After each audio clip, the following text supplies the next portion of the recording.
struggled tonight, it wasn't all, him missing uncontested shots. Just everything was hard for him tonight. It really was. And he'll settle in, like you mentioned, Arch, as the year goes on and become that great freshman. But tonight, the night belonged to Duke and Kansas. Can we talk about the dynamic here? I'll go to all three of you on this. Jeff brought this up this morning on the start of our 9-hour marathon. We are well after midnight on the East Coast. I didn't think you guys worked. It's amazing to me. Like the fact that we're here. I mean, when you're a coach, you're like, what do those guys do? And then it's like, damn, now I'm on the other side of it. And this shit is harder than the other. You know, it's so funny. At least we're finally getting some credit from you guys. That's all I wanted. That's the whole reason I'm doing it. Yeah, but hold on a second.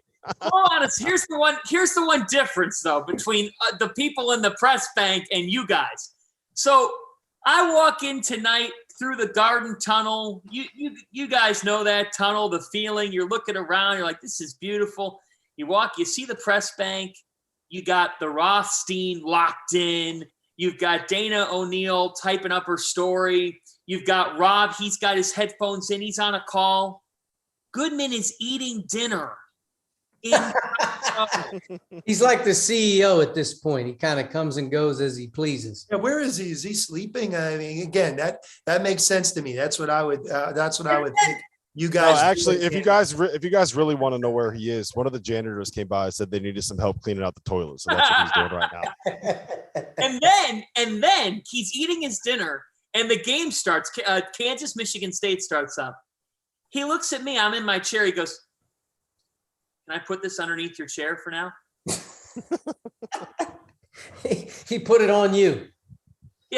Yeah, nice. Whatever. I don't know what he was eating. I'm not sure what it was, but yeah, you're looking around. You're like, start of college basketball. Everybody's working on. Jeff's enjoying some sort of a meal from inside the world's most famous. He enjoys the good life. Yes, that's right. I'll tell you what. This Champions Classic, the second game. What a basketball game. But man, this was a wild night around the sport. I mean, Rob, I'll start with Fanda, before we move away from the Champions Classic, can we just talk a little bit about Ty Washington? Because I thought that it's not really breaking news to say that he struggled. He did not shoot well. I don't have the final box in front of me. I think it was like 2 for 14 that he was from the floor, something like that. And that Kentucky's not going to be able to win if he's not doing that. Some of the issues that they have with the front court can be mitigated by the fact that you have all of these shooters and you have all of these guys that can make plays. I thought Severe Wheeler was awesome. Very, very, very good in the first half. But if Ty Washington is not going to be a guy that can go out and get you 17, 18, 19 points with a couple of assists every single night, I don't think that Kentucky can be at the level that they need to be. So Art, Sean, you guys have seen this kid play. Like it's going to get better, right? This was just this is a hard freshman jitters, right? This is a hard game. You know, if you ever played against Duke, I mean, you know, one of the things as a perimeter guy, I mean, if they're dialed in, they can make it hard on you, even for the best guys. And to be on that stage, your first college game, the pressure. But you know, he's going to be an all conference type player for Kentucky, and he's young right now, which is fine. But you know, when you talk to the guys at Kentucky, when you think about their team, the first name that comes out of a lot of their mouths is Ty. And I think that he's earned that, you know, through the work and through the practices and whatnot. So he'll bounce back and he's going to play a big role on their team without question. You know, Rob, Ty, his gift is he can both score and distribute. He's not one or the other. And I think that as time continues to move, as Kentucky grows offensively, and they will, Wheeler will be a gift towards Ty because, you know, helping Ty get better looks. They're going to have great spacing because they have some tremendous shooters out on the court, but he's going to find Ty. He's going to get him shots at times. He's going to create good looks, and Ty can shoot the 3-point shot. He can score, and he can also distribute. You know, tonight, I would say this is more a tribute to Duke's overall athleticism, toughness. I mean, it's not easy on any guard moving forward to score on Duke. And for that to be his first college game is almost unfair. I think as you watch him, he'll settle in. And I think Wheeler will be a big help towards towards allowing Ty to grow as a player, because there are times when, he doesn't have to have the ball in his hands to be effective. I would So, also yeah. add this to Kentucky, and this is a big if. CJ Frederick didn't contribute tonight, and he's not healthy or he's slow recovering from the off season. And he's a career double figure scorer, and he's a career 50% 3-point shooter. And if he adds to their depth and what they're doing, that's just another added shooter and weapon that they could put on the floor, who's a college basketball experienced player, 2-year starter, a 3rd-year guy who redshirted, but they got to get him healthy. And I don't necessarily know that plan or that time. He's struggled with injuries over his career, especially, with the lower leg, but getting him healthy would add another important piece to Kentucky's, run. And maybe it's more towards conference play that he gets, feeling healthy. I don't even think he may even be at contact level in practice yet, which is probably why he didn't play. But if they can get him back, that would really help as well. Yeah, and another thing, we mentioned Duke's defense. When you can run Keels out there with AJ Griffin, Wendell Moore, Paolo at the 4, and Mark Williams at the 5, all of a sudden, that's a throwback Duke. We're gonna get out. We're gonna press you. That's a good word. That is a throwback Duke lineup defensively. They have the talent, the size, and the perimeter. And Roach is a pest as well. I mean, I hate to say Roach is a pest. I guess that probably isn't the right way to say it, but he's very, very good defensively, and he's very quick defensively. But Keels and Wendell Moore, that's two of the, high major bodies that you're going to see in college. Yeah, and they're going to overplay you. That's a good one, man. I tell you what, Roach is a pest. Honestly, that was completely organic. That was organic. There'll be some folks trying to copy that right there. I mean, I'll probably be getting crushed out there for that one. We got to make that into a T-shirt. That's what it's got to be. Roach is a pest. I actually really like Jeremy, and watching him in high school, he came off the knee. I think he's going to have a really good year for Duke. Rob, defensively, to your point, and in I guess about 5-6 years ago, we had a team at Arizona where we had TJ McConnell and Nick Johnson in the backcourt. We had Aaron Gordon, Brandon Ashley, and Caleb Tarzewski. And Brandon Ashley ended up getting hurt. I don't know if you remember, we were 23-0, and he got hurt and he was out for the year. But we also had Rondé Hollis Jefferson and Gabe York coming off the bench. But it's just, just like offense, everybody looks at it's easier to coach terrific offensive players. That team we had right there, that was clearly built for defense. I mean, you just could not get a good shot. And it wasn't necessarily the scheme or the drills. It was the talent.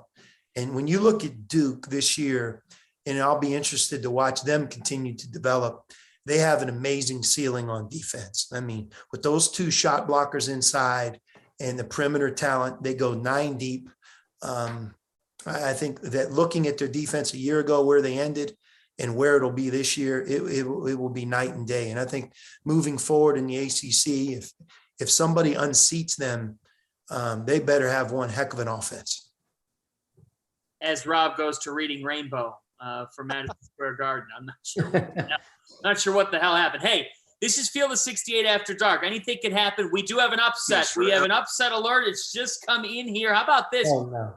In the start of the Rashawn Burno era at Northern Illinois has taken down Washington. What a win for a new coach.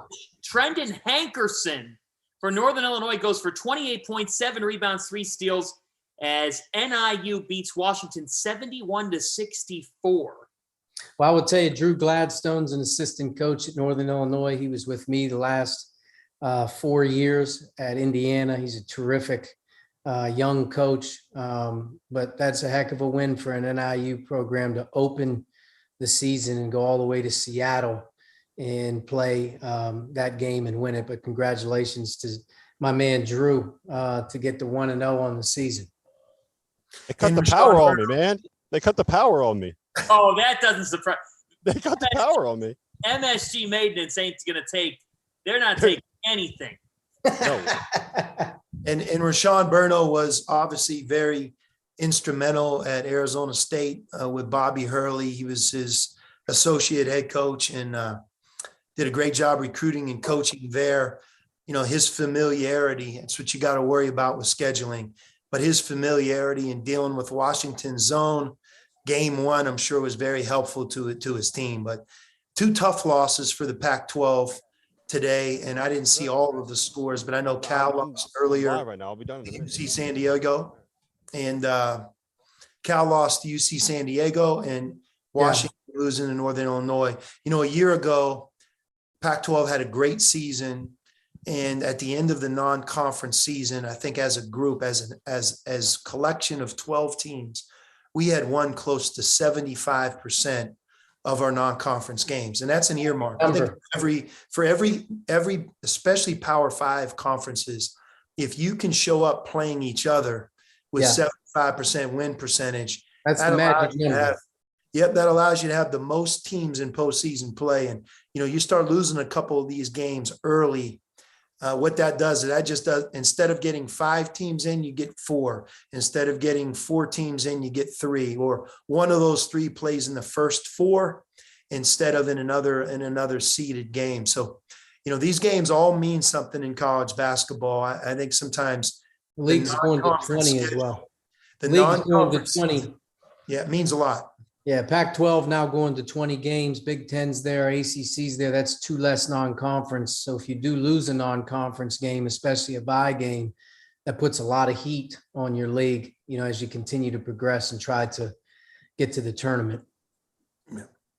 Well, as we begin to wrap up here after dark, the Garden is all over Bob. They're waiting. They're yelling at me, man. They're going to do more than yell at you. They're going to do more than yell at you here in a minute. Oh man, I just gotta tell them Fanta's got my back. Then maybe I'll be okay. That's right. Goodman should be able to get you access to any room in the Garden. No, he's probably the one that pulled the plug. He may have. He's in bed, right? He's in bed right now, or he's eating a Big Mac or something. You know, John, I man. think the other thing tonight is just watching the 2 games on TV. It's just amazing and awesome to see the fans back. Yes. I mean, let me just say this: coaching with a mask on, with no crowd, and having that fake crowd noise. I mean, it was brutal, and it was brutal on everybody. The players, I mean, those guys. And you have a lot of players that were playing in tonight's game that have never played in front of a college crowd. Think about what their senior year of high school was like and what it's been like for them. And let's go back to no NCAA tournament. Last year, neither Kentucky nor Duke were in the NCAA tournament. There were no fans.